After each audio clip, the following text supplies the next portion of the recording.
Prochaine vidéo, ça sera comment trouver le temps de regarder 80 séries en 2020. Salut à tous, ici Reg et bienvenue dans ma vidéo des séries à regarder cette année. Évidemment, je vais parler des nouvelles séries qui vont sortir cette année, mais aussi des nouvelles saisons de séries déjà existantes. Concernant les précédentes saisons de séries existantes, il n'y aura pas de spoilers. On va y aller par ordre de sortie en commençant par janvier, même si les séries sont déjà sorties. Et évidemment, de nouvelles séries seront annoncées durant l'année. Du coup, cette liste concerne les informations qu'on a actuellement. L'objectif de la vidéo n'est pas de vous parler en détail de chaque série, mais plutôt de vous donner une bonne grosse liste de séries à voir cette année. Et comme d'habitude, c'est une liste totalement subjective et vous avez sûrement une liste différente que je vous conseille de mettre dans les commentaires. Et évidemment, ma série la plus attendue de l'année sera à la toute fin de la vidéo. Janvier, on va commencer avec Messiah, dont j'ai fait la critique, qui est l'histoire d'un nouveau personnage qui arrive au Moyen-Orient et qui se fait clamer comme un prophète. À partir de là, ce sera une histoire de géopolitique qui va prendre des ampleurs assez gargantuesques. C'est une bonne série que j'ai beaucoup aimée, qui est sortie le 1er janvier sur Netflix et je vous la conseille. Une série qui est aussi sortie en janvier sur Netflix, c'est Spinning Out. J'ai pas eu le temps de la voir, mais c'est une série qui parle de patinage artistique et de comment une femme essaie de gérer sa passion et aussi sa dépression. C'est une série qui a quand même reçu de plutôt bonnes critiques. Dracula, c'est une série dont j'ai aussi fait une critique, c'est plutôt pas mal, sauf le dernier épisode. Si vous aimez l'histoire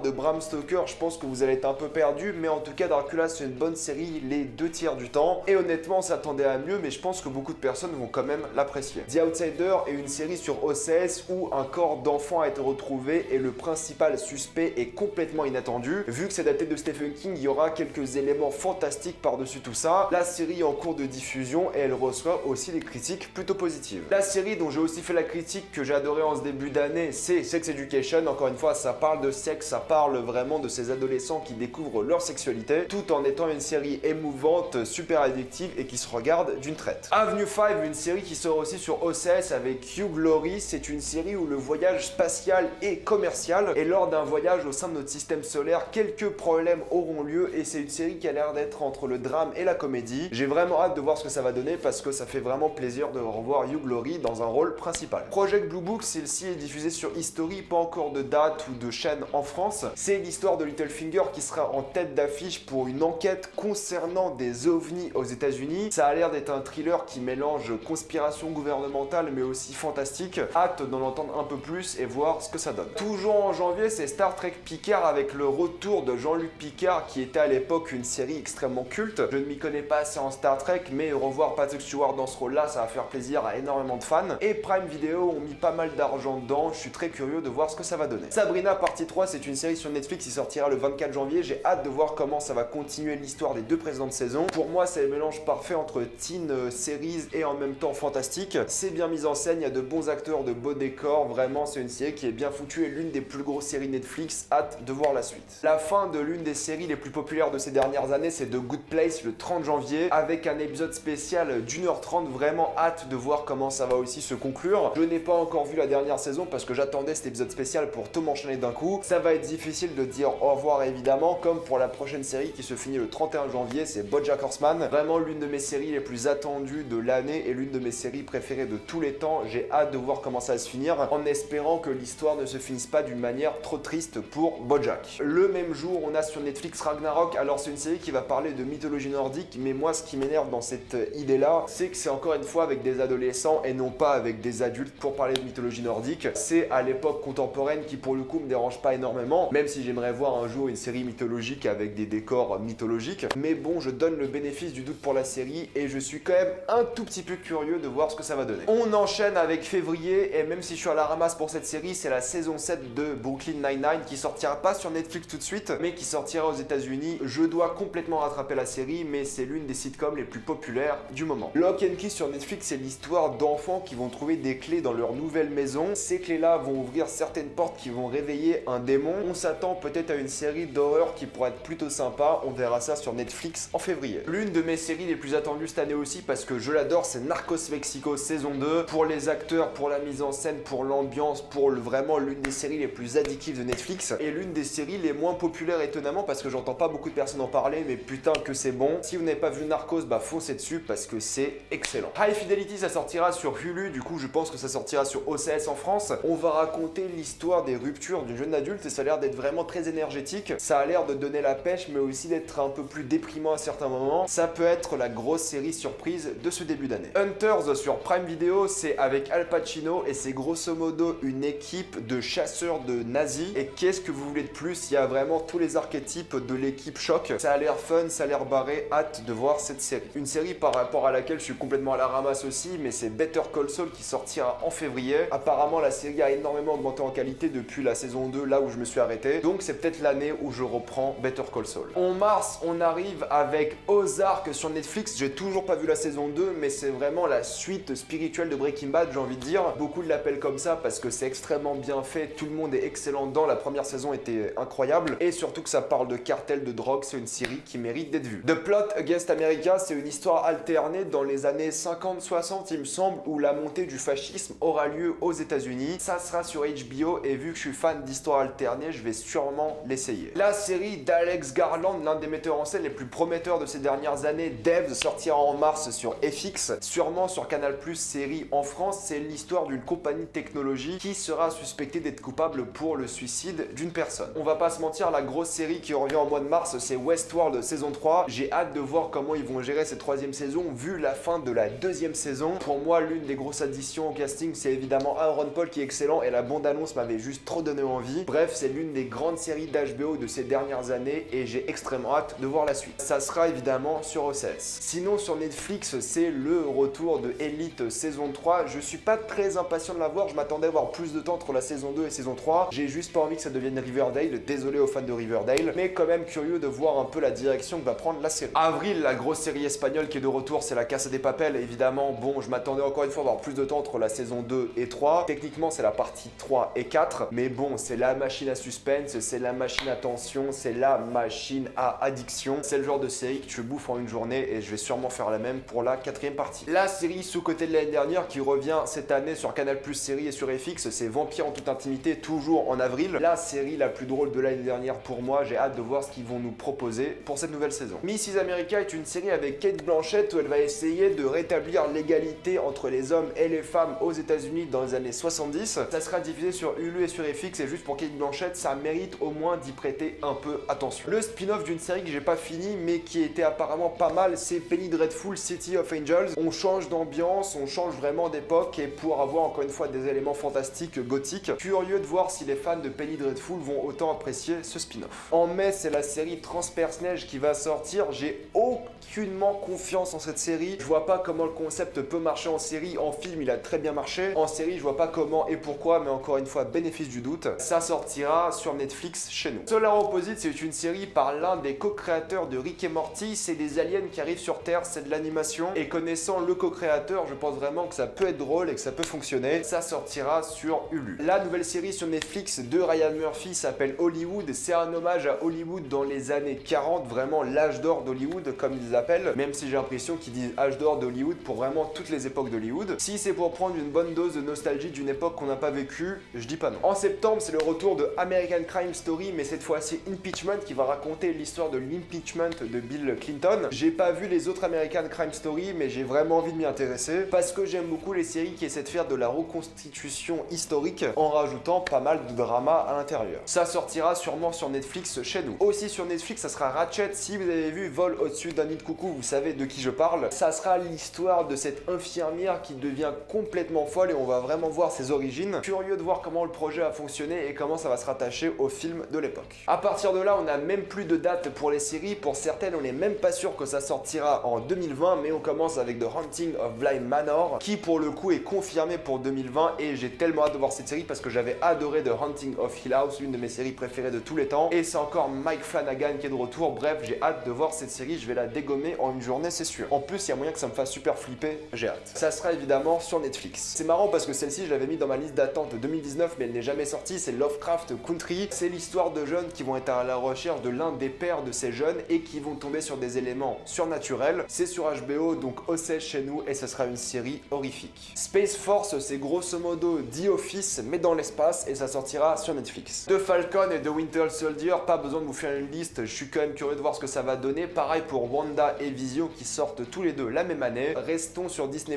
avec The Mandalorian saison 2 qui sortira à l'automne 2020. 13 Reasons Why qui sortira cette année année et ça sera la saison finale sur Netflix et j'ai hâte que cette série s'arrête. Afterlife, c'est la série de comédie de Ricky Gervais qui reviendra sur Netflix. La première saison était géniale, je vous la conseille énormément et hâte de voir la deuxième. Altered Carbon, j'avais plutôt kiffé la première saison et je suis très curieux de voir ce qu'ils vont faire avec la deuxième saison parce qu'ils ont changé de casting et c'est une série qui est préparée quand même depuis quelques temps maintenant et il faudrait vraiment la sortir parce que là j'en ai besoin. J'ai vraiment besoin d'une série science-fiction cyberpunk parce que ça manque vraiment de ça aujourd'hui. Atypical, encore une fois, la série sur l'autisme reviendra pour une 4e saison cette année et vu que c'est une série adorable, pourquoi pas une saison supplémentaire. C'est évidemment sur Netflix et aussi sur Netflix, c'est Big Mouth saison 4, il y a la saison 4, 5 et 6 qui sont prévues. C'est une série comique d'animation qui est géniale, que j'adore, qui est éducative et très drôle à regarder. Bref, c'est l'une des meilleures séries d'animation du moment. Série d'animation toujours sur Netflix, c'est la série Castlevania, l'une des meilleures adaptations de jeux vidéo de tous les temps. Bon, le dialogue s'est pas amélioré entre la saison 1 et 2, mais les animations sont géniales, la violence, le gore, le délire. Hâte de voir cette 3e saison. La série d'animation toujours sur Netflix, je vais lui donner une dernière chance parce que la 2e saison j'avais pas du tout kiffé, c'est Désenchanté. Vraiment, si la saison 3 est pas bien, du moins la partie 3, je m'en fiche comment il appelle, si elle est pas bien, j'arrête, ça m'intéresse plus parce qu'il n'y a pas du tout la magie qu'il faut pour cette série. Série allemande que j'avais bien kiffé, c'est How to Sell Drugs Online qui reviendra sûrement pour une 2e saison cette année, elle a été renouvelée. C'est une série fun,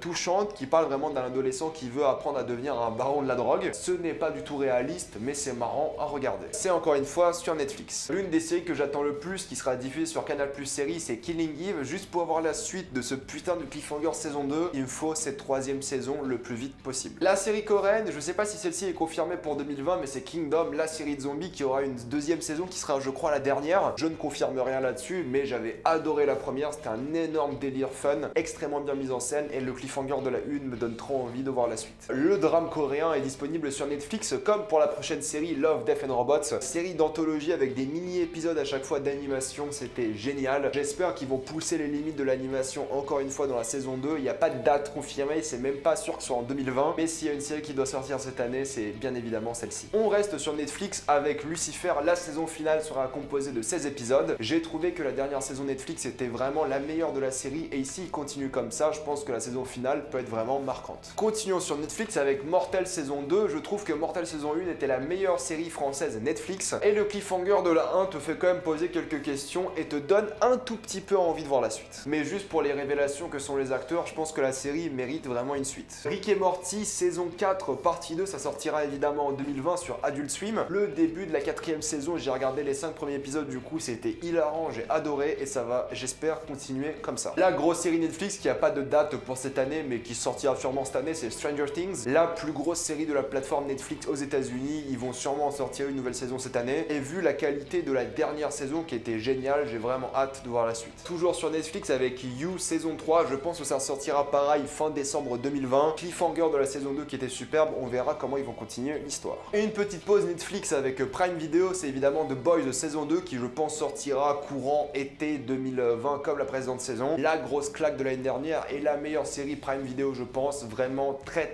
hâte de voir la suite. Succès inattendu pour cette série quand même. The Crown saison 4 sur Netflix, j'ai pas encore vu la 3 mais j'avais adoré la saison 2 et apparemment la saison 3 est magnifique. Donc s'ils sortent un The Crown encore une fois cette année en sachant que c'est la série la plus chère de Netflix, je serais plus que satisfait. La série qui je pense sortira cette année c'est The Society saison 2, j'avais apprécié la saison 1, c'était plutôt sympa, il y avait quelques gros problèmes mais je pense que la saison 2 peut rectifier ses problèmes sans finir dans l'histoire d'adolescents nuls et vraiment parler de thématiques sérieuses comme ils l'ont fait pour la première saison. The Society évidemment sur Netflix. Une saison que j'attends de ouf, c'est la saison 2 de Umbrella Academy, j'espère qu'elle sortira cette année parce que j'ai vraiment hâte de voir la suite. C'était l'un de mes gros coups de cœur de l'année dernière et vraiment une suite extrêmement attendue me concernant. Et pareil, ça sera sur Netflix. Une série qui mérite une saison 2, c'est Undone de Prime Video, une série métaphysique qui a été l'une des meilleures séries de l'année dernière. Bref, 2020 doit être son année. La série de Damien Chazelle qui sortira sur Netflix, espérons la voir en 2020, c'est de Eddie, une série qui va mélanger musique, relations amoureuses, bref, c'est du Damien Chazelle. Le connaissant, il y a moyen qu'il tienne de l'or entre les mains. La série qui m'intéresse pas du tout, mais je donne quand même le bénéfice du doute, c'est Arsène Lupin avec Omar Sy sur Netflix. Un Arsène Lupin contemporain, pourquoi pas, je dis pas non, mais à voir ce que ça va donner. Encore une fois, bénéfice du doute.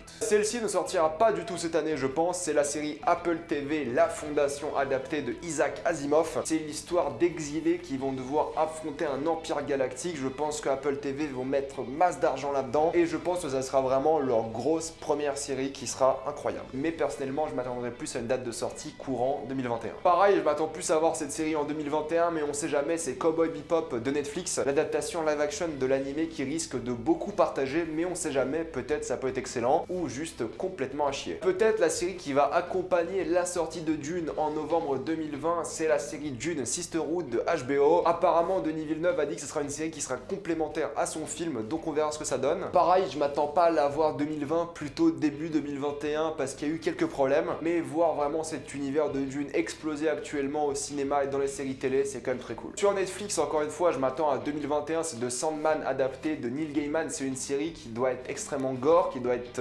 terrifiante. Il y a eu quelques tentatives d'adaptation auparavant, mais qui n'ont jamais abouti, et là, j'espère que ça va fonctionner. J'espère vraiment qu'ils vont honorer cette œuvre culte. Bénéfice du doute pour la série Netflix, encore une fois, qui s'appelle Cursed. Ça sera une réinterprétation des légendes arthuriennes. Bon, ça a l'air un peu teenager fantastique. Ça a pas l'air de m'intéresser, mais encore une fois, on sait jamais. Peut-être pour 2020, c'est Good Omens saison 2, même s'ils ont eu des problèmes, et je vois plus une sortie 2021 sur Prime Video. La première saison était à mes yeux imparfaite, mais ça peut très bien se rétablir en saison 2, et il y a moyen que ça devienne un hit d'Amazon Prime Video si ça monte en qualité. Celle-là, j'y crois pas du tout pour 2020, mais encore une fois, on sait jamais, c'est la roue du temps. C'est une société où la magie est uniquement utilisée par les femmes. C'est un monde fantastique, ça sortira sur Prime Video. C'est des livres cultes, donc je pense que l'adaptation peut fonctionner. Celle-ci, je m'attends à la voir en 2021, comme d'habitude en mode sortie surprise, c'est Black Mirror sur Netflix. Même si beaucoup de personnes n'ont pas aimé la précédente saison, moi je l'avais vraiment apprécié, et je suis curieux de voir ce que Charlie Brooker va proposer de plus. Je ne m'y attends pas pour 2020, mais j'espère la voir cette année quand même. C'est Euphoria saison 2 sur OCS, vraiment l'une des grosses claques de l'année dernière et l'un de mes coups de cœur, du coup forcément une saison 2, je l'attends énormément. Et sur OCS, encore une fois, c'est His Dark Materials ou À la croisée des mondes. Je pense pas voir une saison 2 cette année. Il y a beaucoup de doutes pour beaucoup de dates, c'est évident, mais si la saison 2 sort cette année, la fin de la première saison m'avait vraiment enjaillé et je suis très curieux de voir comment ils vont continuer. Maintenant, rapidement, des séries que j'aimerais commencer cette année mais que je n'ai toujours pas regardé, c'est Mrs. Maisel, Atlanta, The New Pope de Sinner, Kidding et Barry, Fargo et surtout Succession. Maintenant, pour ma série la plus attendue de cette année, ça se passe évidemment sur Netflix et je m'attends à la voir sortir en juin. C'est évidemment Dark saison finale, juste pour voir comment cette histoire mais complètement folle va enfin se conclure. J'ai hâte de voir la suite. J'espère que la fin sera extrêmement satisfaisante. Les acteurs ont l'air fiers, le showrunner a l'air fier. Ils ont à mes yeux créé une série mais qui est culte et qui va vraiment faire des ravages. Il n'y a rien à dire pour l'instant, ça a été une masterclass de A à Z, les dialogues, le scénario, la mise en scène, l'univers, les temporalités, la grosse série what the fuck, mais qui est pas what the fuck pour être what the fuck, qui est what the fuck parce qu'elle est bien écrite, parce qu'il y a des thématiques derrière, parce qu'il y a des idées, bref, une réussite de A à Z. Pour ceux qui n'ont pas vu Dark, c'est maintenant ou jamais parce que la saison 3 sort bientôt et ça va être la grosse claque, je pense, de cette année. Voilà, c'était ma liste des 80 séries à regarder cette année. Oui, je sais, ça fait beaucoup. Mettez-moi dans les commentaires votre liste des séries les plus attendues de l'année. On fera bientôt les films les plus attendus. Comme d'habitude, pensez à vous abonner à la chaîne pour plus de vidéos. Mettez un j'aime et partagez cette vidéo, ça aide beaucoup la chaîne. Si vous aimez la chaîne, pensez à soutenir gratuitement grâce au lien Utip ou en faisant un don ou en regardant une petite publicité. Suivez-moi sur Instagram pour des critiques exclusives. Suivez-moi sur Twitter pour toutes les news et salut à tous.